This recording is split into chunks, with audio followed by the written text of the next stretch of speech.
अम्मा बादु फ़अऊज़ु बिल्लाहि मिनश शैतानिर रजीम। बिस्मिल्लाहिर रहमानिर रहीम। वमा मुहम्मदुन इल्ला रसूल क़द ख़लत मिन क़ब्लिहिर रुसुल अफ़इन मात औ क़ुतिला इंक़लबतुम अला आक़ाबिकुम वमन यन्क़लिब अला अक़बैहि फ़लन यज़ुर्रल्लाह शैआ वसयजज़िल्लाहु शाकिरीन। सदक़ल्लाहु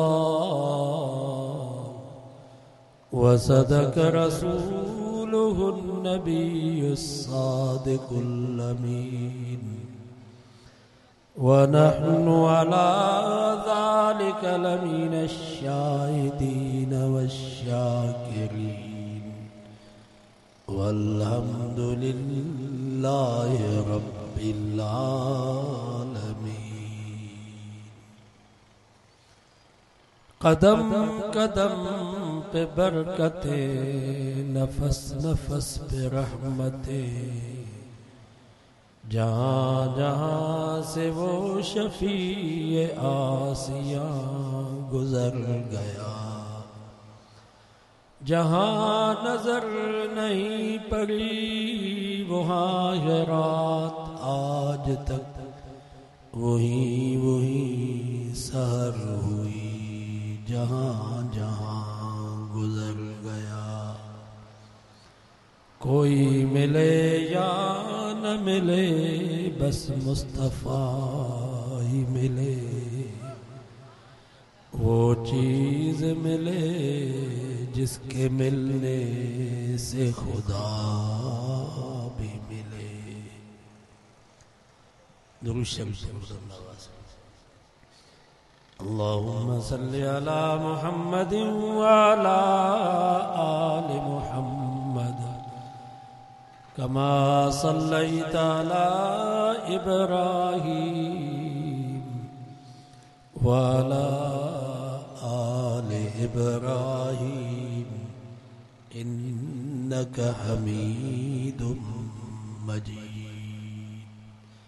अल्लाहुम्मा बारिक अला मुहम्मदिन व अला आलि मुहम्मद कमा बारकता अला इब्राहीम व अला आलि इब्राहीम इन्नका हमीदुम मजीद।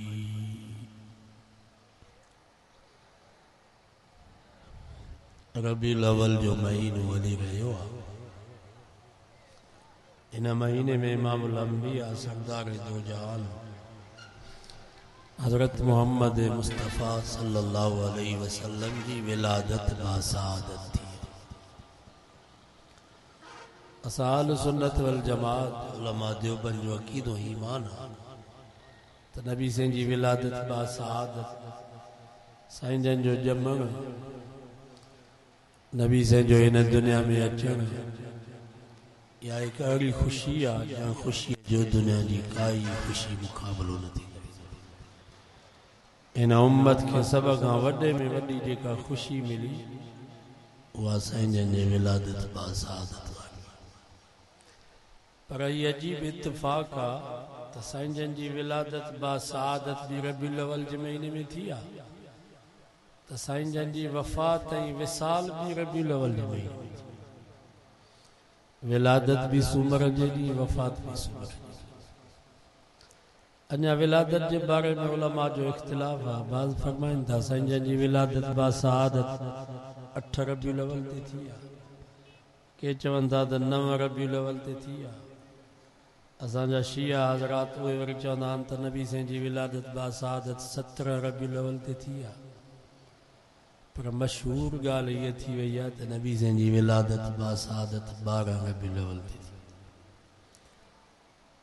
पर रसूलुल्लाह सल्लल्लाहु अलैहि वसल्लम जे वफ़ात जे बारे में पूरी उम्मत मुस्लिमा जो इजमा आहे साईं जन जी वफ़ात ऐं विसाल रबीउल अव्वल जी 12 तारीख़ सूमर जे ॾींहुं थी त जहिड़े नमूने सां ही रबीउल अव्वल जो महीनो इंतिहाई ख़ुशीअ जो महीनो आहे अहिड़े नमूने सां वरी रबीउल अव्वल जो महीनो इंतिहाई ॾुख ऐं सदमे जो बि महीनो छो त साईं जन जी वफ़ात नबी साईं जो हिन दुनिया खे छॾणु इहो हिकु अहिड़ो सदमो आहे अहिड़ो ॾुख आहे जो हिन उम्मत खे अहिड़ो ॾुख कॾहिं बि न मिलियो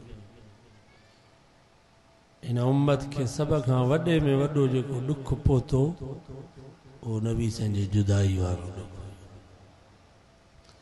तव्हां ईअं असांजो भाउ फौत थींदो आहे केॾो सदमो पहुचंदो आहे अबो वफ़ात करे वेंदो आहे सालनि जा साल पिया रोंदा को दिली दोस्त जुदा थी वेंदो आहे उनजी जुदाई पई साल रोईंदी उन वक़्त में नबी जे साहबा जो पैगंबर साईं जे परवान आशिक़नि जो छा हाल हूंदो जंहिं वक़्त में साईं जन हिन दुनिया जी जान खे छॾियो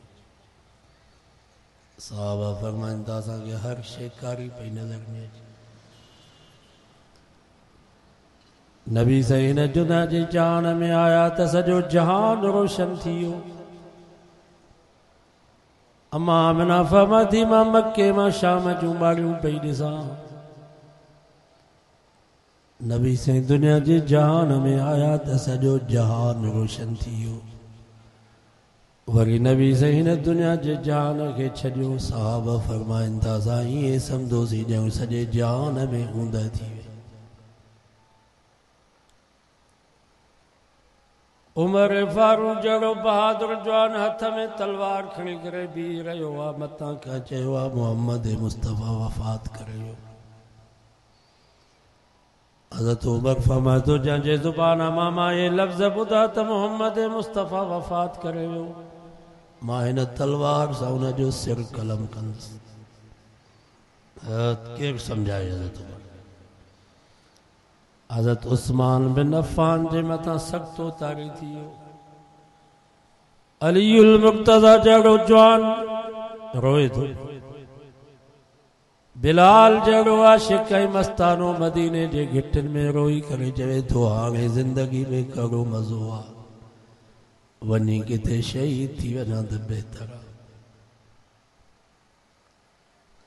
ऐं छो न उन्हनि खे सदमो पहुचे जो नबी जा साहबी फरमाइनि था असांखे बुख लॻंदी हुई असांखे उञ लॻंदी हुई मुसीबतुनि जा पहाड़ अचे मथां किरंदा हुआ जॾहिं साईं जन जो दीदार कंदा हुआसीं त बुख बि लही वेंदी उञ बि लही वेंदी त सालनि जा सदमा लम्हे में ख़तम थी वेंदा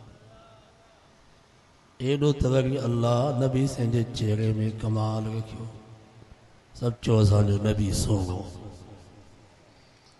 असांजो नबी सोनो एॾा सोना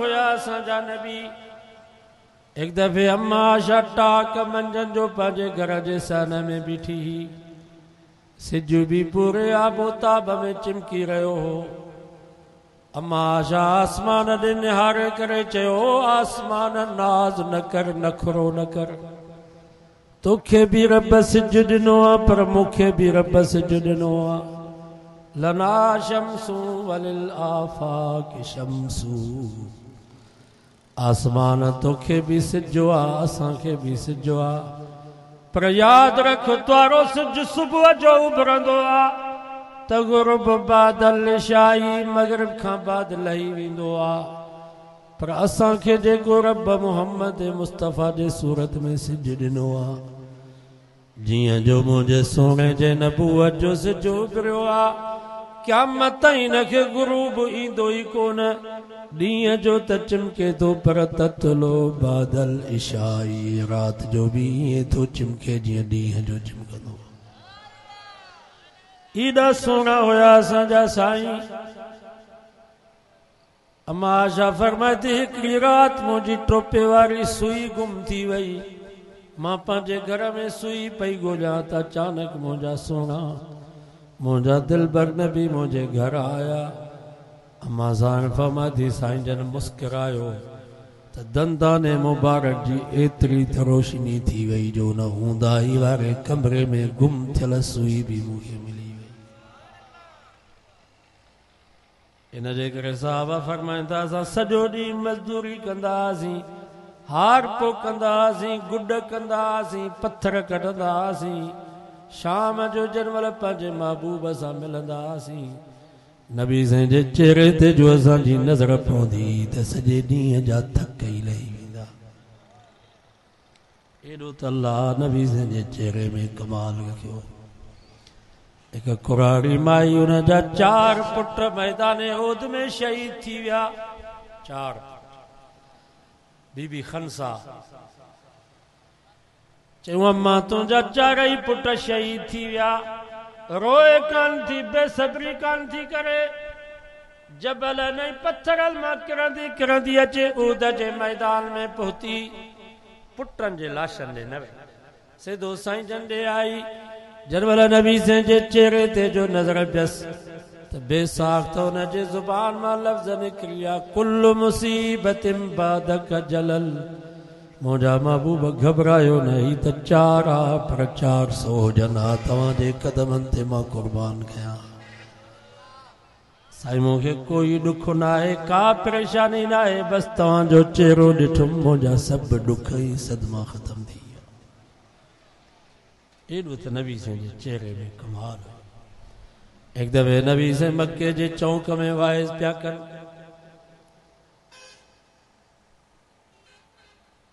असां वाइज़ कंदा आहियूं, 2 महीना अॻु में उस्ताद अब्दुल अलीम तारीख़ वठंदो, डायरी में तारीख़ नोट थींदी। बाबा फिदा इको साउंड वारे जो जलसो आहे, वरी 8 ॾींहं 15 ॾींहं उस्ताद अब्दुल अलीम यादि कराईंदो तारीख़ पक्की आहे, जलसो पक्को आहे, इश्तिहार छपराए छॾियो आहे, जमात खे दावत ॾिनी आहे, महिरबानी कजो, धकु न कढिजो, ज़रूरु अचिजो। वरी आलम ईंदा धके रोड ते बीठा आहिनि शाह मोहम्मद जगह इस्तक़बाल जे लाइ, कि वो ताकुर में भरसां बीठा आहिनि त आलम पिया अचनि। आलमनि जे लाइ सेजूं विछायूं वेंदियूं, असां जूं अमरियूं, असां जूं भेनरूं पेटनि मां भलियूं रलियूं कढंदियूं त उताक में विछायो, आलम पिया अचनि। मुर्गी जुदा, मच्छी जुदा, गोश्त जुदा, सब्जी जुदा, साईं छा खाईंदव तव्हां? वरी मानी खां बाद चांहि पीअंदव, बोतल पीअंदव, वरी स्टेज ठाही वेंदी, कुर्सी रखी वेंदी, जमात खे हेठि विहारियो वेंदो, चवंदासीं वाइज़ कयो। वरी वाइज़ खां बाद सभु माण्हू अची मिलंदा, हथनि खे चुमियूं ॾींदा, भाकुर पाईंदा, पछाड़ी में ओट मोट जो किरायो भी खीसे में विझी छॾींदा। साईं महिरबानी तव्हां असांजे जलसे में आयो, शुक्र अदा कंदा। पर मुसलमानों अल्लाह जा नबी वाइज़ कंदा त माण्हू पत्थर हणंदा। छा जी तारीख़, छा जा इश्तिहार।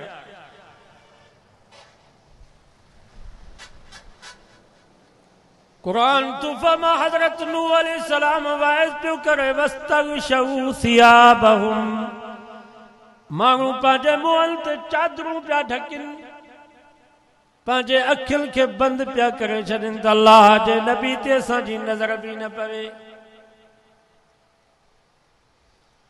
आंगुरूं पिया पंहिंजे कननि में विझनि त अल्लाह जे नबी जो आवाज़ बि असांजे कननि ताईं न पहुचे। छा जूं मानियूं, छा जा बिस्तरा, छा जूं चायूं। हज़रत नूह अलैहिस्सलाम रब की अर्ज़ कयो इन्नी दअउतु कौमी लैलन व नहारा फलम यज़िदहुम दुआई इल्ला फिरारा। हज़रत नूह अलैहिस्सलाम रब की दानी या अल्लाह मां महीने ते या 6 महीने या साल में जलसो न कयो, रात ॾींहं मां हिननि खे वाइज़ कयो आहे, रात ॾींहं जलसा। इन्नी आलनतु लहुम व असररतु लहुम इसरारा। या अल्लाह मां शहरनि जे चौकनि में रोडनि ऐं रस्तनि ते त इन्हनि खे वहज़ कयो आहे, पर अकेलाइप में लिकी बि इन्हनि खे मां तुंहिंजे दीन जी दावत ॾिनी आहे। जीअं असांजे तबलीग जमात वारा कर महिल होटल ते बीठा हल पिया था दावत ॾियनि, कर महिल केबिन ते बीठा हल पिया था दावत ॾियनि, कर महिल रेड़े वारे वटि बीठा हल पिया था हुनखे दीन सम्झाइनि, कर महिल को पाणीअ जे वारे ते बीठो आहे, को रोंबो पियो मज़दूर हारी करे त उते पिया था हुननि खे दावत ॾियनि। अल्लाह जे नबीअनि ईअं दावत ॾिनी। हज़रत नूह अलैहिस्सलाम दावत तबलीग में हद करे छॾी, पर कौम वरी नफ़रत में हद। पछाड़ी में हज़रत नूह अलैहिस्सलाम जी कौम जो जेको कुराड़ो थींदो हो, पंहिंजे पुटनि ऐं पोटनि खे वठी अल्लाह जे नबी जे मथां ईंदो हो। हज़रत नूह अलैहिस्सलाम वेठो हूंदो हो पंहिंजे कखाई झूपड़ी में छपर ऐं छन में, वो बदबख्त कुराड़ो पंहिंजे पुटनि ऐं पोटनि खे चवंदो हो जीअं वणेव तीअं कजो, भली पंहिंजे मुंहं ते दांगी मलजो, पर हिन कुराड़े नबी चरे नबी जो चयो न वठिजो।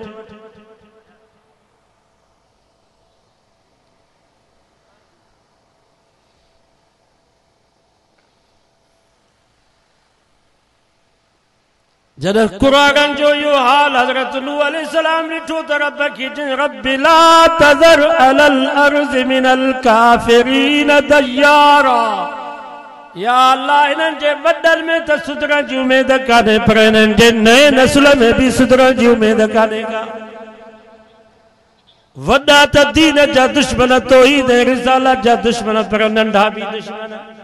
जीअं अॼोके दौर में वॾा त आलिमनि खे गारियूं ॾियनि, आलिमनि जी गिला कनि, आलिमनि ते तोहमतूं, आलिमनि ते इल्ज़ाम हणनि, आलिमनि ते मज़ाक़ूं ऐं मस्किरूं, पर नंढा बि इएं पिया। वॾा जेके कुराड़ा उहे त चवनि था जिए भुट्टो, जिए ज़रदारी, जिए बेनज़ीर, आलिम असांखे छा ॾींदा, पर नंढा बि चवनि पिया त जिए भुट्टो, जिए ज़रदारी, जिए बेनज़ीर। सही तो चवां या ग़लति? साॻियो रस्तो पिया वठनि। पछाड़ी में वसियतूं पिया कनि त जीअं वणेव तीअं कजो, पर मौलवियुनि खे वोट न ॾिजो। इहे असां जूं कुराड़ियूं खगुजनि खे न ॾंद न ॾाठ, उन्हनि खे बि कुल्ले ते खणी आया वोट ॾियारण जे लाइ, ॾिसनि बि कोन पयूं। अब्बा तीर था निशान त में को ॾेखा, अम्मा ई आलिम बीठा आहिनि, उन्हनि जो निशान किताब आहे। ज़ालिकल किताब ला रैब फी, क़ुरान जो कानून था चाहिनि, मोहम्मद मुस्तफ़ा जो निज़ाम हिन पाकिस्तान में अचे। ला इलाहा इल्लल्लाह जे नाले ते ई मुल्क वरितो वियो आहे। चई अब्बा ते को कड़ी ख़बर, माण्हू 200 रुपए भी उधारे नहीं ॾे। शाबाश बेनज़ीर को हर महीने में को 8000 मिलते हैं। अब्बा में को तीर दा निशान नहीं। वो भी औरत हुई बीबी सुमैया, 70 साल उनजी उम्र थी वई, मथे जा वार अच्छा थी विया। अबू जहल उनजी हिकड़ी टंग हिकड़े उठ सां ॿधी, ॿी टंग ॿिए उठ सां ॿधाईंसि। सुमैया के जे सुमैया अञा भी वक्त थी आहे, पंहिंजी जान बचा या ईमान बचा। उन कुराड़ी बीबी सुमैया चयो ही त हिकड़ी जान आहे, मुंहिंजे मथे ते जेतिरा वार आहिनि एतिरियूं रब मूंखे जानू ॾे, मां इहे सभु जानू कुर्बान कंदसि, पर मोहम्मद मुस्तफ़ा जो साथ न छॾी। ये भी औरतूं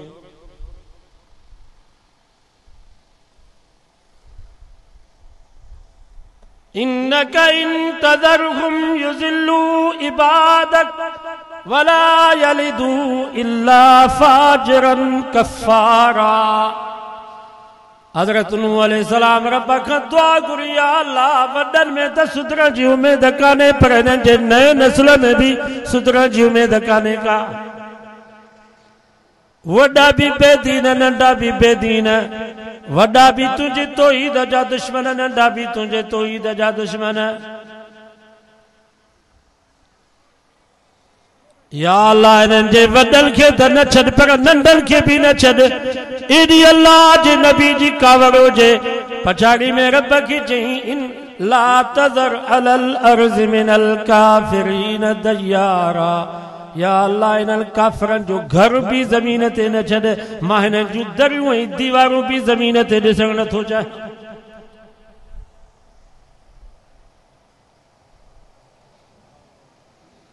पर असां पंहिंजे सोने नबी जे ज़िंदगी ते नज़र कयूं। नबी से मक्के जे चौक में वाइस पिया कर माण्हू पत्थर पिया हणनि। सॼो साईं जन ज़ख्मी लॻा पिया। हेॾो इहो क़ुरान वाश के रसूल हज़रत अबू बकर सिद्दीक़ आयो। नबी साईं खे जो ज़ख्मी हालत में ॾिठई त उते चौक में बीह करे चई अतक़्तुलून रजुलन अन यक़ूल रब्बी अल्लाह। अरे ज़ालिमो तव्हां खे हया नथो अचे जो अरे मुंहिंजे दिलबर नबी खे त मारियो जेको चवे थो मुंहिंजो रब अल्लाह आहे। कहिड़ो मुंहिंजे नबी तव्हांजो कसूर कयो आहे जो मुंहिंजे सोने खे त मारियो जेको चवे थो मुंहिंजो रब अल्लाह आहे। त मके जे काफ़िरनि जो उतरकू हाज़ा खुज़ू हाज़ा। नबीअ खे छॾियोसि अबू बकर खे पकड़ियोसि फज़रबू ज़रबन शदीदा। एतिरो इन क़ुरान आशिक़े रसूल हज़रत अबू बकर सिद्दीक़ खे मारियो जो हज़रत अबू बकर सिद्दीक़ बेहोश थी वियो। रिवायत में अचे तो हज़रत अबू बकर सिद्दीक़ जे सीने ते चढ़ी करे चौंपल नहीं बूटन सां मक्के जा वॾेरा टप पिया ॾियनि। हाँ साईं जेको पासो पियो वठे उनखे मारूं।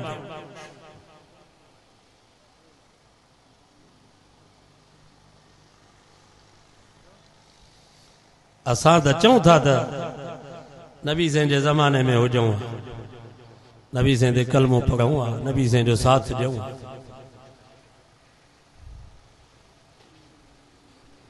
जे चांडे साहब चयो मोहम्मद जे दर जी कयां हा ग़ुलामी तॾहिं जे हुजां हा कयां हा ख़ुदा में।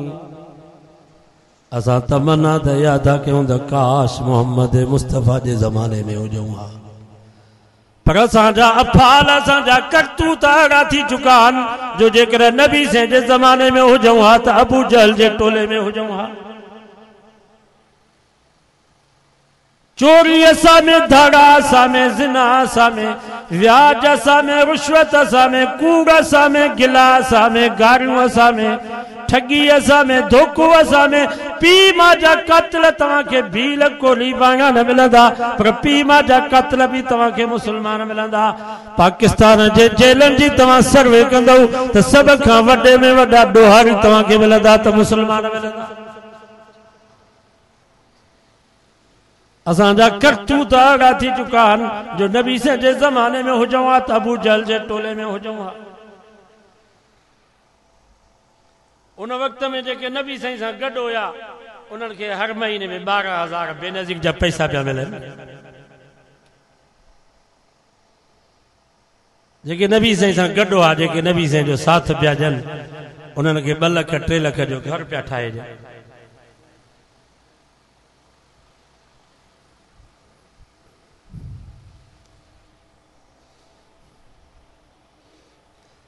हजरत बिलाल के मक्के जे घिटन में गिलो वियो वा त मां नक मां कनन मां खून जा फुहारा जारी थिया। गिची में रसो विझी करे हजरत बिलाल के मक्के जे पथरेली ज़मीन ते गेलन पिया। जिस्म तां चतियूं लही वयूं। मक्के जी गर्मी जी तव्हांखे ख़बर आहे। पछाड़ी में सरदार उमैया चए सो बिलाल मोहम्मद मुस्तफ़ा जो साथ छॾे ॾे। हजरत बिलाल फरमायो मुझे जिस्म ते जेतिरा वार आहिनि एतिरियूं रब मूंखे जानियूं ॾे, मां हे सभु जानियूं कुर्बान कंदुसि पर सोने मोहम्मद मुस्तफ़ा जो साथ न छॾी। मर्द त पंहिंजी जाइ पर औरतूं असां त जुठा जवान आहियूं। नबी साईं जे इज़त ते, नबी साईं जे दीन ते सभ खां पहिरीं जंहिं जान जी कुर्बानी ॾिनी उहा औरत हुई बीबी सुमैया साहिब कुराड़ी माई बानी। नबी साईं ते सभ खां पहिरीं कलमो पढ़ण वारी भी औरत हुई। सब जो सुभान अल्लाह। अम्मा खदीजा असांजे माइनि वांगुरु थोरो यूं जो 5 हज़ारनि जे लाइ 5 कलाक वेठी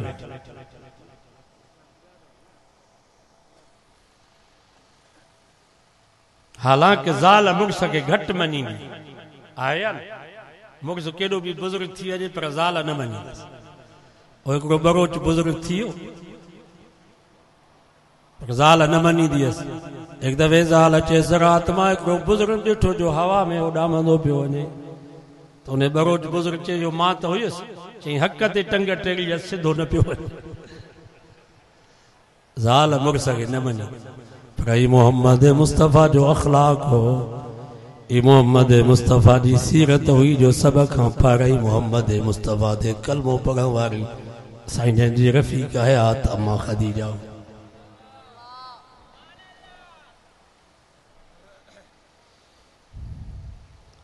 अम्मा ख़दीजा जी जॾहिं नबी सां शादी थी सॼे मके में शोर थी वडेरा वडेरा यूं तबसरा पिया कनि त ख़दीजा ग़लति फ़ैसिलो कयो ये बेनज़ीर जी ज़रदारी सां शादी थी त जियाला कावड़ जी ज़रदारी सां शादी छो कई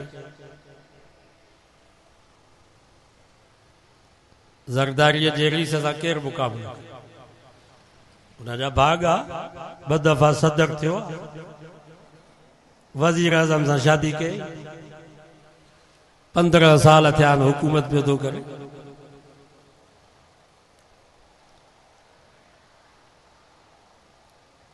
अम्मा ख़दीजा जे बारे में वडेरा वडेरा यूं चवनि पियूं ख़दीजा ग़लति फ़ैसिलो कयो हिकु अमीर तरीन औरत के ग़रीब मिस्कीन मके जे यतीम सां शादी कई आहे नबी साईं मके जे यतीम सां मशहूर हुया अम्मा ख़दीजा खे ख़बर पई त वडेरा मूंखे अमीर थियूं सम्झनि मुंहिंजे सोणे मोहम्मद मुस्तफ़ा खे ग़रीब थियूं सम्झनि अम्मा ख़दीजा साईं जन वटि आई साईं जन खे चई मुंहिंजा महबूब जेको बि मुंहिंजो माल मिल्कियत दुनिया दौलत तिजारत वापार सभु तुंहिंजे हवाले थई जीअं वड़ई तीअं लुटा तूं अमीर अम्मा ख़दीजा ग़रीब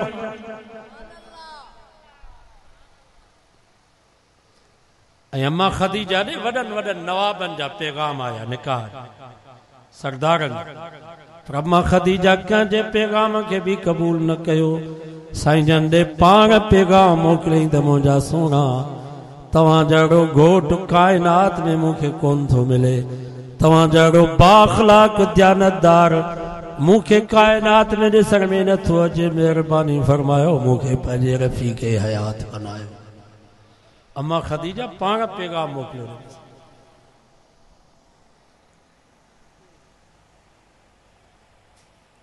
पछाड़ी में ग़ुलाम हुयो हज़रत ज़ैद उहो बि नबी साईं जे हवाले कई त ही बि तव्हांजी ख़िदमत कंदो अॼु त असां मौलवियुनि जूं ज़ालूं बि चवनि थियूं त नौकराणी हुजे थां मलण वारी आहे या पीरनि ऐं सैयदनि वटि त 10 बालियूं वेठियूं आहिनि घरनि में सरदारनि नाफ़ीसरनि वटि बि बालियूं नौकराणियूं पर अम्मा ख़दीजा साईं जन खे फरमायो मुंहिंजा महबूब तुंहिंजी मानी बि मां पाण पचाईंदसि तुंहिंजा लटड़ा भी मां पाण धोंदसि मुंहिंजा सोना तुंहिंजे घर जी ख़िदमत चाकरी भी मां पाण कंदसि पंहिंजे घर जो कोई फिक्र न कयो तव्हां पंहिंजे नबूवत रिसालत जे पैगाम खे आम कयो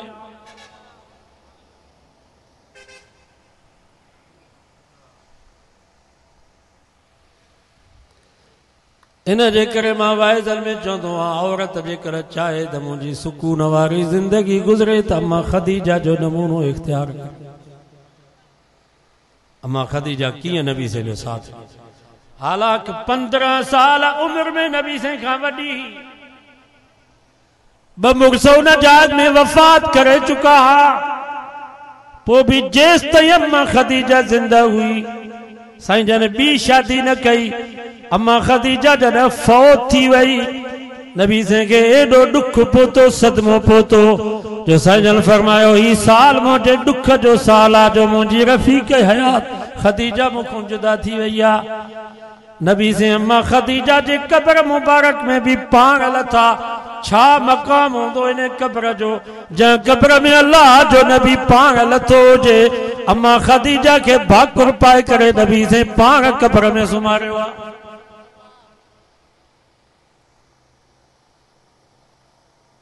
कॾहिं कॾहिं अम्मा आशा जे साम्हूं नबी से खदीजा के याद कंदा घरवारी जी फितरत है उनकी तबियत है वह चाहींदी आहे त बस मुंहिंजो मुड़ुसु मुंहिंजे साम्हूं ॿी कंहिंजी तारीफ़ न करे मुंहिंजी तारीफ़। त अम्मा आशा साईं जन खे अर्ज़ु कयो साईं खदीजा कुराड़ी उनजा ॿ मुड़ुस वफ़ात करे विया अञा ताईं तव्हां खां उहा कुराड़ी विसरे नथी। मां नौजवान कुंवारी नबी से जे अखियुनि में पानी अची वियो पाण फरमायूं आशा खदीजा जे बारे में मां मोहम्मद के दुख न पहुंचा। फरमायूं आशा खदीजा उन वक्त में मां मोहम्मद मुस्तफ़ा जे बिस्तरे ते आई जंहिं वक्त में सॼी दुनिया मोहम्मद मुस्तफ़ा जी दुश्मन हुई। उन वक्त में खदीजा मां मोहम्मद मुस्तफ़ा जो साथ ॾिनो जंहिं वक्त में मक्के जा माण्हू तुझे घोट मोहम्मद मुस्तफ़ा के पत्थर हणंदा हुआ। 3 साल नबी साईं सां बाइकाट कयो वियो 3 साल। अम्मा खदीजा के मक्के जे वॾेरनि चयो खदीजा तोसां बाइकाट कोन्हे को जेकॾहिं तूं मोहम्मद मुस्तफ़ा के छॾे ईंदीअ तोखे हर शइ मिलंदी। पर अम्मा खदीजा नबी साईं खे फरमा मुंहिंजा महबूब परेशान न थियो गम न कजो मां तव्हांजो साथ न छॾींदसि वणनि जा पन चूसे करे खाईंदसि पर सुहिणा तो मोहम्मद जो साथ मां न छॾींदसि।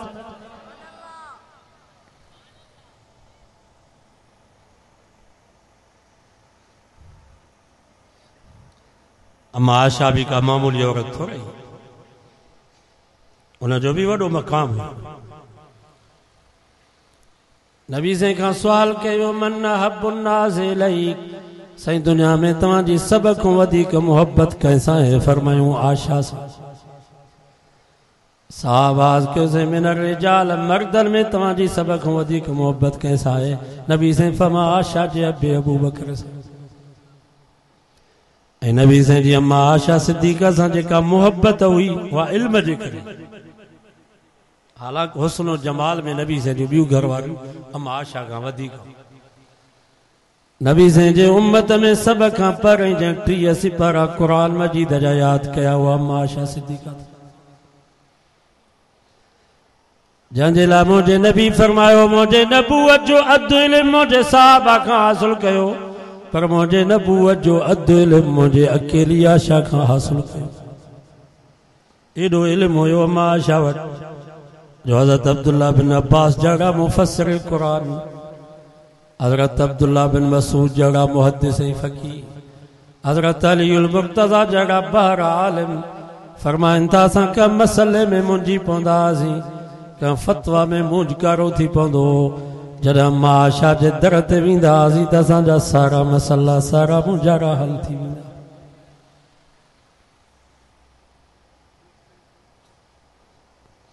हज़रत अताउल्लाह शाह बुखारी रहमतुल्लाह अलैह फरमाईंदो माण्हू सवाल कंदा आहिनि त आशा अली साईं सां जंग छो कई। जीअं असांजा शिया हज़रात इतराज़ कंदा जंग जमल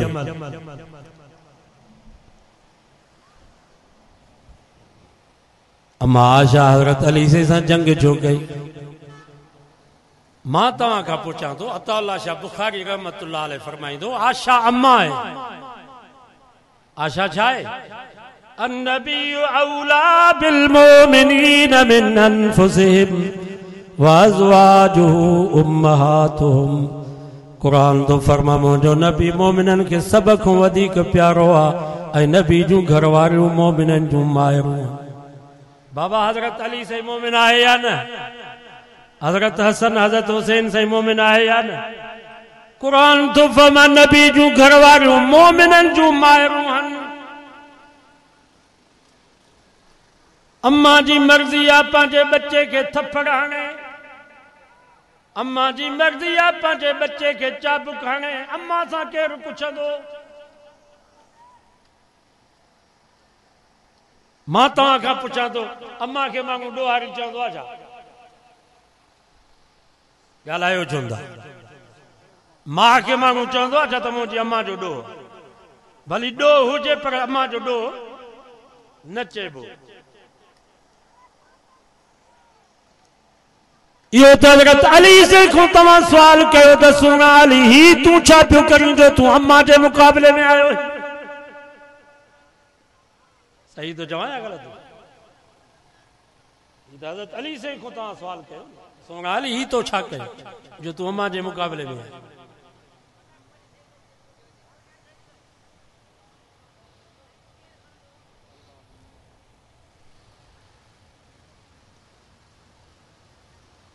हज़रत अताउल्लाह शाह बुखारी रहमतुल्लाह अलैह फरमाइंदो ये कौम अजीब आ कंजरन सां मोहब्बत है। रुबीना हैदरी वणे पई, फौजिया सुमरी वणे पई, दुनिया जूं रंटियूं इनखे वणल पयूं। इनखे नफ़रत आहे त नबी से जी बीबी अम्मा आशा करे। कंजरन सां मोहब्बत है, फनकारन सां मोहब्बत है, चोरन सां यार या दुश्मनी आ त मोहम्मद मुस्तफ़ा जे यारन सां दुश्मनी। तव्हां ईअं असांखे यार भला मिलिया,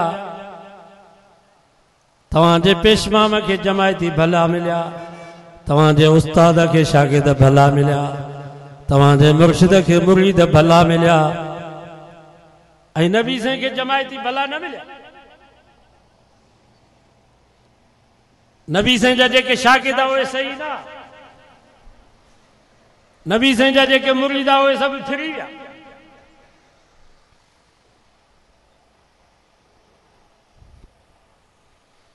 सचो जीअं मोहम्मद मुस्तफ़ा कायनात में सब खां भलो आहे त नबी साईं खे जेके जमायती मिलिया, शागिर्द मिलिया, मुरीद मिलिया, उहे बि कायनात में सब खां भला।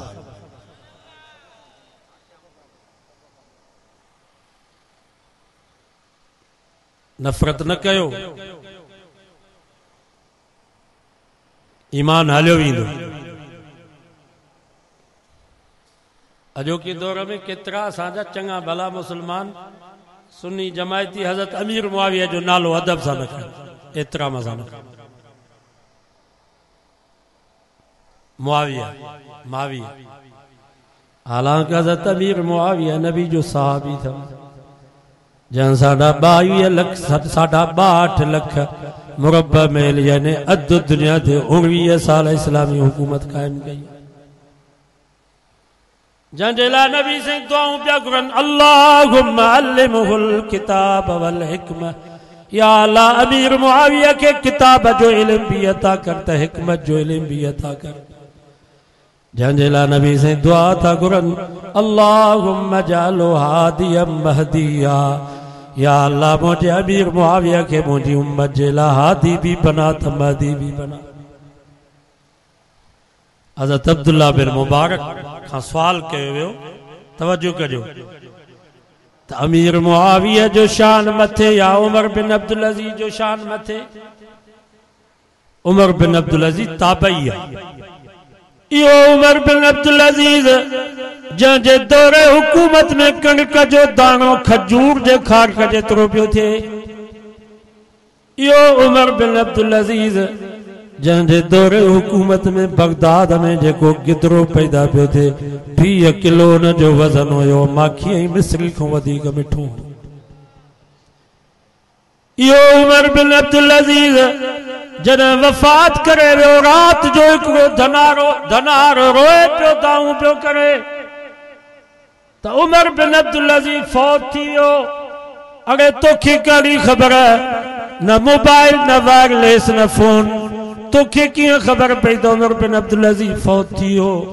उन धनार चयो, बगड़ मुंहिंजे बकरियुनि सां गॾु चरंदा हुआ, रात बगड़ मुंहिंजी बकरी खाई वियो आहे, मूंखे यकीन थी वियो त उहो बादशाह वियो हलियो जो बगड़नि जा वात खुली विया।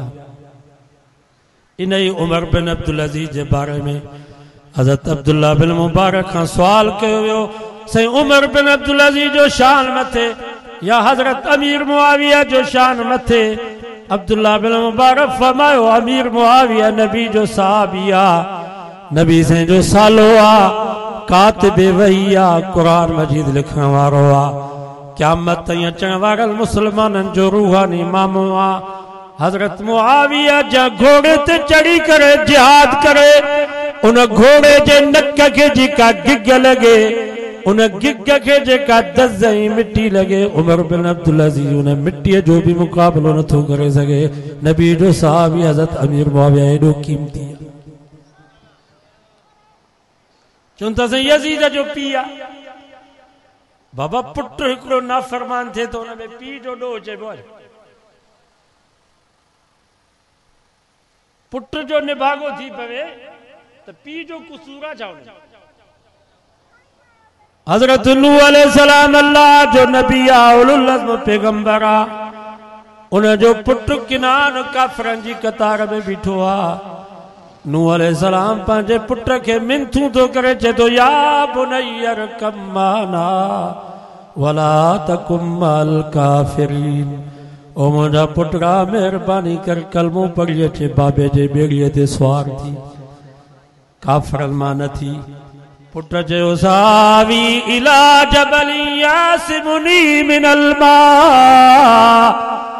अब्बा मां इन जूती जबल ते चढ़ी वेंदुसि, जबल मूंखे बचाईंदो। नूह अलैहिस्सलाम फरमायो ला आसिमल यौम मिन अम्रिल्लाहि इल्ला मर रहिम। अब्बा ही को सैलाब जो पानी कोन थई, ही बोड जो ही बारिश जो पानी कोने, जो जबल तोखे बचाए ही अल्लाह जे अज़ाब जो पानी आ। अजो रब जे अज़ाब खां ओ बची सघंदो जेको कलमो पढ़ी अचे नूह नबी जे बेड़ी ते सवार थी। वहाल बैनहुमल मौज फकान मिनल मुग़रक़ीन। कुरान तो फरमा हिकड़ी मौज आई, छोली आई, नूह अलैहिस्सलाम जो पुट उन जे साम्हूं पाणीअ में बुडी मरी वियो। पीउ पंहिंजे पुट खे बचाए न सघियो। पोइ मां तव्हां खां पुछां थो, हिते नूह अलैहिस्सलाम जो ॾोह हुयो छा?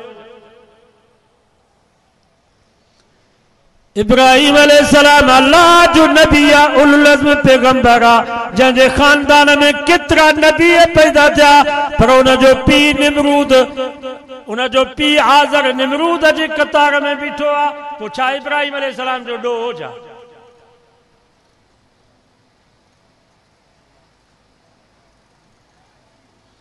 हजरत लूत अलैहिस्सलाम अल्लाह जो नबी आ, उलुल अज़्म पैगंबर आ, पर उन जी घरवारी कुरान तो फमा फकानत मिनल गाबिरीन। पोइ ते रहिजी वई, पंहिंजे मुड़ुस जो साथ न ॾिनई। पोइ मां तव्हां खां पुछां थो, पोइ मुड़ुस जो ॾोह चइबो छा हज़रत लूत अलैहिस्सलाम? पर असां पंहिंजे मिठे नाले वारे हजरत मोहम्मद मुस्तफ़ा सल्लल्लाहु अलैहि वसल्लम जे ज़िंदगी ते नज़र कयूं। 1.25 लाख नबियनि जा सरदार, पर सॼी काइनात जा सरदार हा।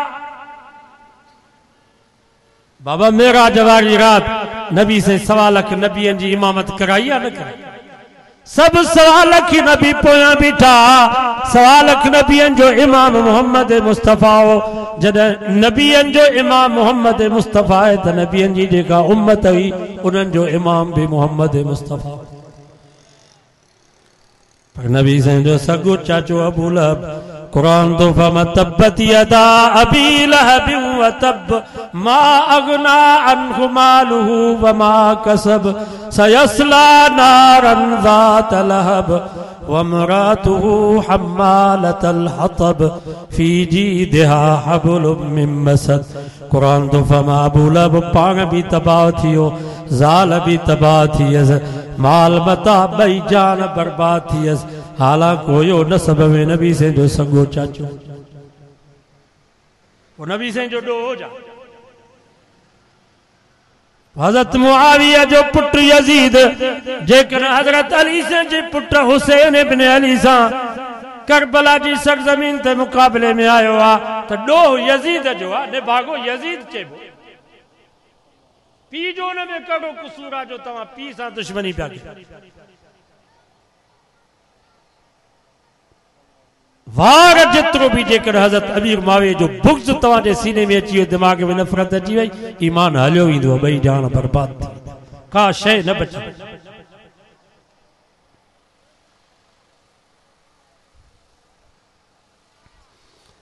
दुनिया में कोई उस्ताद दावा नथो करे सके त मुंहिंजा सभु शागिर्द कामिल आहिनि। दुनिया में कोई मुर्शिद दावा न तो करे सके तो मुझा सब मुरीद कामिल हन। असांजा खोड़ शागिर्द बेनमाजी बणिजी विया, चोर बणिजी विया, आहे या असांजे मुर्शिदन जा खोड़ मुरीद धाड़ेल बणिजी विया, जेलल में पिया हन। पर मोहम्मद मुस्तफ़ा जी ख़ुसूसियत आहे, जीअं असांजो सोनो नबी उस्ताद कामिल आहे त नबी जा 1,24,000 शागिर्द बि कामिल। जीअं मुर्शिद मोहम्मद मुस्तफ़ा कामिल आहे त नबी जा 1,24,000 सब मुरीद बि कामिल आहे। या त चओ त उस्ताद सही न हो, या त चओ त तरबियत करण वारो मुर्शिद सही न हो। एतराज़ नबी से ते सब चो असांजो नबी कामिल आहे त नबी जा शागिर्द बि सभु।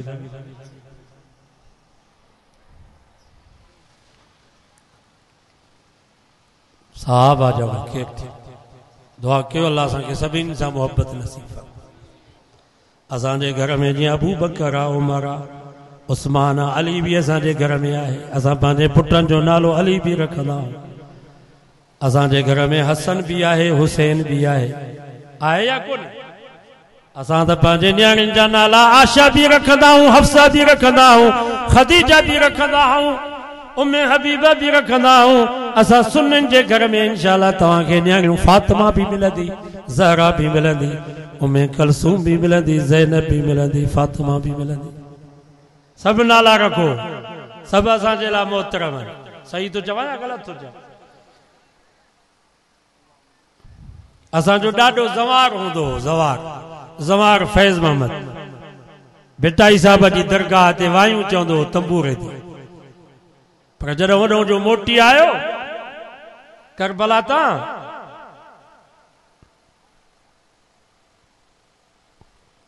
असांजो ॾाढो साईं वाज़े सभिनी खे आम कचहरी में चवंदो हो बाबा जीअं असांजो अली बरहक आहे, ईअं अबू बकर उमर उस्मान भी बरहक आहिनि। मां हुते पंहिंजे अखियुनि सां ॾिसी आयो आहियां। हज़रत अली से जे पुट हुसैन इब्न अली जीअं करबला जी सरज़मीन ते पंहिंजी जान यज़ीदी लश्कर सां मुक़ाबिलो कंदे कुर्बान कई आहे, त हुते मां पंहिंजे अखियुनि सां हज़रत हुसैन जे भाउ अबू बकर बिन अली जी भी मज़ार ॾिसी आयो आहियां, उमर बिन अली जी भी मज़ार ॾिसी आयो आहियां, उस्मान बिन अली जी भी मज़ार ॾिसी आयो आहियां। जीअं करबला में हुसैन इब्न अली शहीद थियो आहे, त हुसैन जा भाउर अबू बकर बिन अली, उमर बिन अली, उस्मान बिन अली भी शहीद थिया। बाबा ये भी हजरत अली से जा पुत्र हुया या न?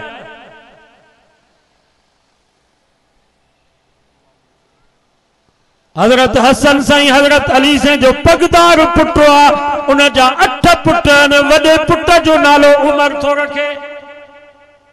हजरत हसन साईं जे वॾे पुट जो नालो छा हो? उमर। या दुश्मनी?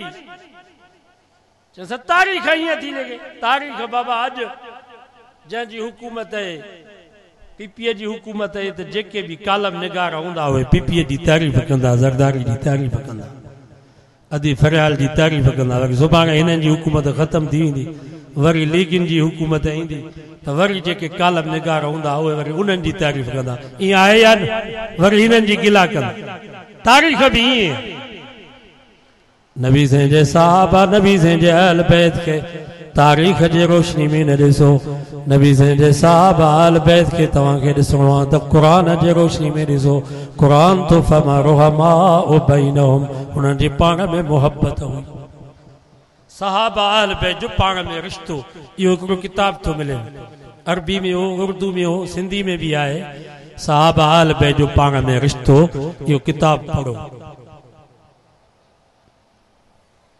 हिक ॿिए खे न्याणियूं ॾिनऊं, हिक ॿिए खां वरितऊं, हिक ॿिए जे निकाह में वेठा, हिक ॿिए जे जनाज़नि में वेठा। अम्मा फातिमा जो जंहिंमहिल जनाज़ो आयो, हज़रत अली से फरमायो काथे आहे अबू बकर? हज़रत अबू बकर सिद्दीक़ आयो, चई त कदम या खलीफत रसूलल्लाह, ओ अल्लाह जे रसूल जा खलीफा अबू बकर, जॾहिं तुंहिंजे हूंदे नबी से जे मुसल्ले ते ॿियो इमाम नथो थी सघे, त तुंहिंजे हूंदे मुंहिंजी घरवारी हसनैन करीम जी अम्मा फातिमा जी जनाज़े जी नमाज़ ॿियो नथो पढ़ाए सघे। जनाज़े जी नमाज़ तव्हां पढ़ायो। ज़हरा दा खुद जनाज़ा पढ़ाया सिद्दीक़ ने। या दुश्मनी? तव्हांजे पीउ जो हिकिड़ो पुटु सुन्नी आहे ॿियो शियो आहे त सुन्नी जुदा पियो जनाज़ो पढ़े शियो जुदा पियो पढ़े उते हज़रत अली साईं हज़रत अबू बकर खे थो चए त मुंहिंजी घरवारी फातिमा जो जनाज़ो तूं पढ़ माना मोहब्बत हुई त बहरहाल माज़ बि कयमि त ही नबी साईं जे विलादत जो महीनो आहे विलादत तुंहिंजी बि थी आहे विलादत मुंहिंजी बि थी आहे विलादत असांजे सोणे नबी जी बि थी आहे पर फ़र्क़ु आहे अम्मा जे पेट में तूं बि आहीं अम्मा जे पेट में मां बि आयुसि अम्मा जे पेट में असांजो सोणो नबी बि 9 महीना रहियो पर फ़र्क़ु आहे तूं ऐं मां अम्मा जे पेट में आयासीं असांजे अम्मा जी ज़िंदगी ज़हर थी वई खटियूं ऐं ख़राब ओघरायूं पासल में सूर पर मुंहिंजी अम्मा आमिना फरमाती जॾहिं इहो बच्चो मुंहिंजे पेट में आयो छाजियूं ओघरायूं खटियूं छाजा सूर अम्मा आमिना फरमाती मां ॻाल्हायां पई मुंहिंजे ॻाल्हाइण में ख़ुशबू मां साहु पई खणां मुंहिंजे साह में ख़ुशबू मुंहिंजे जिस्म में ख़ुशबू मुंहिंजे लटनि में ख़ुशबू मुंहिंजे हथनि में ख़ुशबू मुंहिंजे थांवनि में ख़ुशबू फ़र्क़ु आहे या न असांजी विलादत जो टाइम आयो असांजे अम्मा जी दां मथां दां आई वारो कयो दाईअ खे वठी अचो मरां थी डॉक्टर ई ॾेखारो रड़िल मथां रड़ियूं हुयूं पर मां न फरमाए थी जॾहिं इन मुंहिंजे यतीम बचड़े मोहम्मद मुस्तफ़ा जे विलादत जो वक़्तु आयो अम्मा न फरमाए थी मूंखे किविल जे चक जेतिरी बि तकलीफ़ न पहुती ईअं आसान नमूने सां विलादत थी वई असांजी नाड़ो असांजी दाई असांजो नाड़ो कटींदी आहे असांखे वेंजारींदी आहे सुरमो पाराईंदी आहे गुस्ल कराईंदी आहे पर मां न फरमाए थी जॾहिं इहो मूंखे बचड़ो मोहम्मद मुस्तफ़ा ॼाओ इन जो नाड़ो बि कटियल हुयो सुरमो बि पातल हुयो वारनि खे फणी बि ॾिनल हुई असांखे दाई सिंगारींदी आहे पर असांजे सोणे मोहम्मद मुस्तफ़ा खे रब पाण सिंगारे करे दुनिया में नबी साईं जहिड़ो केरु थींदो माण्हू चवंदा साईं नबी खे पाण जहिड़ो सम्झंदा मां तव्हां खां पुछां थो नबी जे सहाबी जहिड़ो केरु थींदो हज़रत बिलाल जहिड़ो केरु दुनिया में थींदो हज़रत अबू बकर हज़रत उमर जहिड़ो मुंहिंजे महबूब ज़ुबानी हज़रत अब्दुल कादिर जीलानी रहमतुल्लाह अलैह फरमायो मुंहिंजे पूरी ज़िंदगी जी इबादत रियाज़त तिलावत ज़िक्र अज़कार पूरी ज़िंदगी जूं नमाज़ूं पूरी ज़िंदगी जा रोज़ा हज ऐं उमरा तहज्जुद ऐं इशराक सभिनीनि जो सवाब हिकिड़े पासे ॾे हज़रत बिलाल हिकु दफ़ो मुंहिंजे नाने मोहम्मद मुस्तफ़ा जे चेहरे ते नज़र विधी उन जो सवाब ॿिए पासे ॾे हज़रत महबूब सुभाणे फरमाए थो मुंहिंजे पूरी ज़िंदगी जे इबादत जो सवाब घटि आहे बिलाल हिकु दफ़ो नबी साईं जे चेहरे ते नज़र विधी उन जो सवाब अञा मथे नबी जहिड़ो केरु थी नबी ऐं रसूल बि उन मक़ाम ते न पहुची सघे मूसा खे अमर आयो अॻिते न पेर पायो हीअ जाइ पाक आहे जल्दी जुतीअ खे लायो हज़रत मूसा अलैहिस्सलाम तूर जबल ते पहुतो रब फरमायो फखला नालैक मूसा जी मुंहिंजा मौला पंहिंजी जुती लाए इन्नक बिल वादिल मुक़द्दस तुआ छो त तूं पाक वादी तुआ में बीठो आहे पंहिंजी जुती लाए पर असांजे मिठे नाले वारे हज़रत मोहम्मद मुस्तफ़ा सल्लल्लाहु अलैहि वसल्लम के अर्श अज़ीम दे रब फरमायो मुंहिंजा महबूब जुती लाए न बल्कि जुती समेत आ हू मूसा हो तू मोहम्मद आ वो कलीम हो तू हबीबा कुर्ब मूसा और है कुर्ब मोहम्मद और है तूर सीना और है अर्श मुअल्ला और है मूसा के अमर आयो अगते न पेर पायो ये जाए पाक आए जल्दी जुतीअ खे लायो पर नालैन सां अर्श खे कई इज्जत नसीब अरबी वाह वाह खुदा जो प्यारो आहे हबीब अरबी सरदार सब नबियन बेशक अजीब अरबी वाह वाह खुदा जो प्यारो आहे हबीब अरबी नबी जगो केर थी दुनिया रबीउल अव्वल जो महीनो तव्हां ईअं असांखे सबक थो ॾे तव्हां निधन कान आहियो तव्हां धन खाओ तव्हांजो अॻुवान अथव तव्हांजो रहबर अथव तव्हांजो रहनुमा अथव मोहम्मद मुस्तफ़ा सल्लल्लाहु अलैहि वसल्लम तव्हां यहूदनि जे पोयां छो पिया लॻो ईसाइनि जे पोयां छो पिया लॻो अंग्रेज़नि जे पोयां छो पिया लॻो लक़द कान लकुम फी रसूलिल्लाहि उस्वतुन हसना तव्हांजो रहबर मोहम्मद मुस्तफ़ा है तव्हांजे कौल पंहिंजे कौल में फेल में गुफ्तार में किरदार में अक़वाल में अफ़ाल में शादी में गमी में उथण में वेहण में खाइण में पीअण में पंहिंजे महबूब जी ग़ुलामी ऐं ताबेदारी कयो त ॿिन्हिनि जहाननि में कामयाब थी वञो अॼु हिन रबीउल अव्वल जे महीने में पंहिंजे महबूब सां वचन कयो त सोना असां ग़ुलामी तुंहिंजी कंदासीं ताबेदारी तुंहिंजी कंदासीं इश्क़ रसूल नालो अथव नबी सेने ग़ुलामी नचण जो नालो इश्क़ रसूल न आहे असां त माइनि खे बि झलियूं था त नाच न कयो असां त खदगनि खे बि झलींदा आहियूं त नाच न कयो नाच भोला कंदा आहिनि नाच रिछ कंदा आहिनि नाच नांग कंदा आहिनि पर हाणे मोलिल मूं फासी आहियूं मौलवी पिया नाच कनि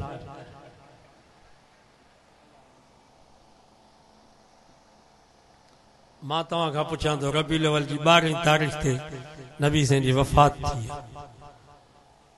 इन ॾींहं ते सॼो ॾींहुं मस्जिद में वेही करे क़ुरान पढ़ूं शुक्राने जा नफ़िल पढ़ूं नबी साईं जो शान पाक जाइ ते वेही करे नबी साईं जी सीरत बयान कजे इन में नबी साईं ख़ुशि थींदा या रबीउल अव्वल जी 12 तारीख़ ते रोडनि ते झंडियूं खणी अचे नाच कयो तव्हां ॾिसजो न जुलूस में एॾी मज़ाक मस्खरी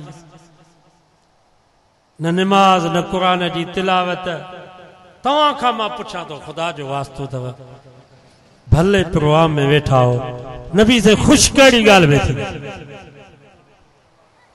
रबीउल अव्वल जी 12 तारीख़ ते सॼो ॾींहुं वेही करे क़ुरान पढ़जे नफ़िल पढ़जनि शुक्राने जा पाक जाइ ते वेही करे नबी साईं जो शान बयान कजे इन में नबी साईं ख़ुशि थींदा या हथनि में झंडियूं खणी करे रोडनि ते अची नाच कयूं मस्करियूं कयूं नबी साईं ख़ुशि कहिड़ी ॻाल्हि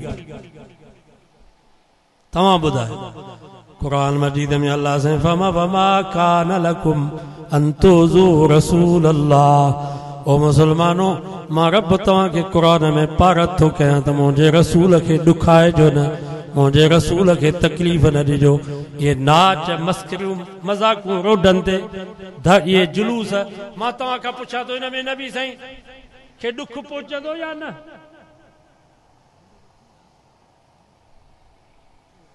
हाणे माइनि खे बि वरी नातूं पढ़ायो मीलाद जा प्रोग्राम रखो घरनि में फिदा खे घुरायो इको साउंड वारो फिदा बि वेठो आहे हेॾो मायूं बि नातूं पई थियूं चवनि साईं हीअ साईं नबी साईं जी सीरत जो नबी साईं ॾाढो ख़ुशि थी स्कूलनि में कॉलेजनि में नौजवान न्याणियूं पयूं नातूं चवनि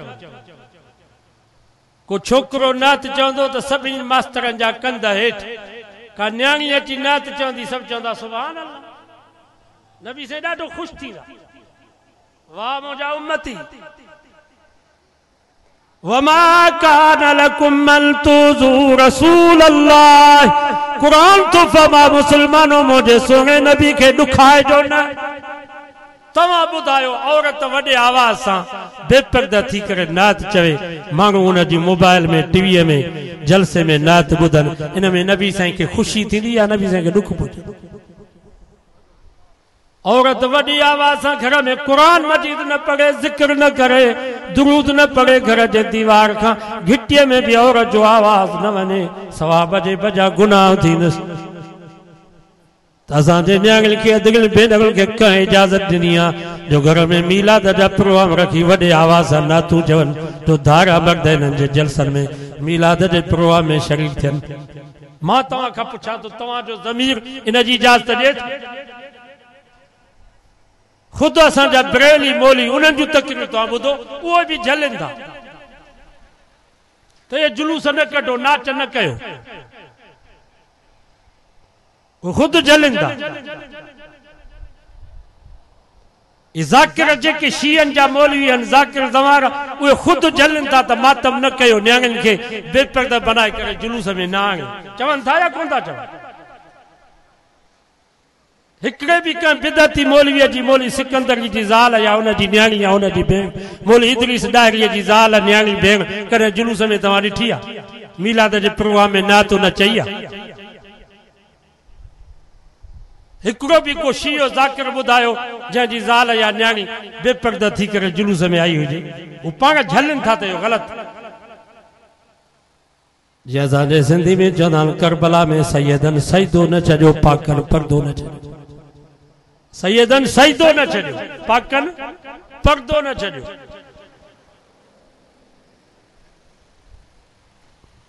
अॼु निमाज़ जी परवाह ई न। करबला जी सरजमीन ते गाज़ी अब्बास जूं बाहूं कटजी वयूं। हज़रत अली अकबर शहीद थी वियो। भायर शहीद थी विया, भाटिया शहीद थी विया। पछाड़ी में हजरत हुसैन से अकेलो बचो आ मासूम अली असगर। हजरत हुसैन से फरमाए ज़ालिमो असां के पानी पियण जे लाइ न था ॾियो, भला इन मासूम जे लाइ त पानी ॾियो। हिकिड़ी पाणीअ जी खली मिली त ॿिए हिकिड़े ज़ालिम तीर हयो खलीअ खे, खली फाटी पई पानी हारजी वियो।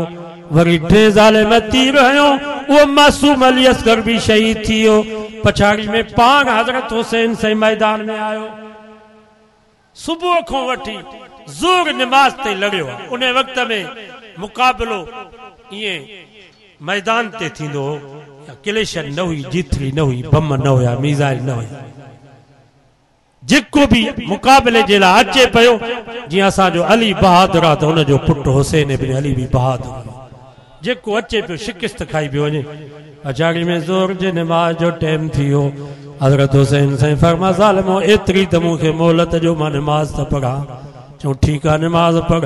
हज़रत हुसैन से मिट्टी सां तयमुम करे नमाज जी नियत कई, क़याम कई, रुकू कई। जंहिं महिल सजदे में विया पोइ दुश्मन चयो त हाणे इन खां वधीक ॿियो मौक़ो कोन्हे को। सजदे में हज़रत हुसैन से जो सिर कटियऊं। इन्हें जे करे कंहिं चयो नबी नाना अली बाबा शराफत हो तो ऐसी हो, चले खंजर करे सजदा इबादत हो तो ऐसी हो।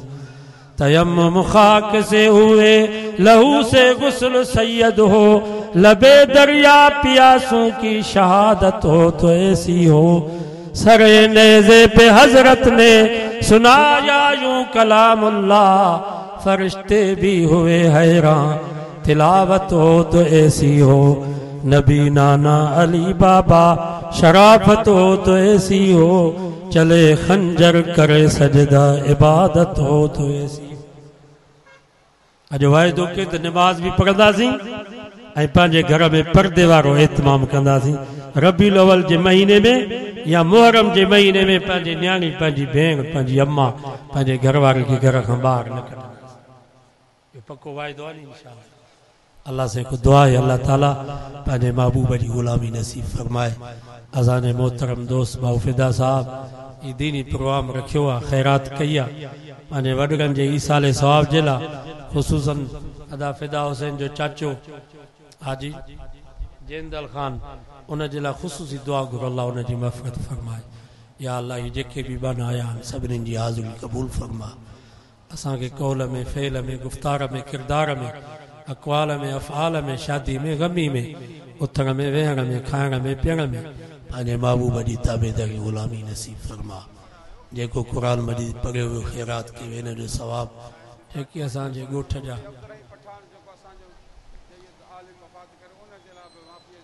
जेके असांजे ॻोठ जा अज़ीज़ करीब फौत थी विया आहिनि ईमान सां, या अल्लाह सभिनी जी मग़फ़िरत फरमा। ख़ुसूसन चाचो हाजी जेंदल खान, या अल्लाह उन जी क़ब्र खे मुनव्वर फरमा, उन जी मग़फ़िरत जा फ़ैसिला फरमा। असांजो मुफ़्ती अब्दुर रहीम पठान अॼु फौत थी वियो, उन जो जनाज़ो थी वियो। या अल्लाह उन जी भी मग़फ़िरत फरमा, उन जे औलाद खे, ॿारनि खे, जमात के सब्र जमील नसीब फरमा। बिस्तरे जे मौत को बचा, शहादत जो मौत, कलमे जो मौत, ईमान जो मौत नसीब फरमा। सल्लल्लाहु तआला अला हबीबी खैर खल्की मुहम्मद व आलिहि व सहाबी।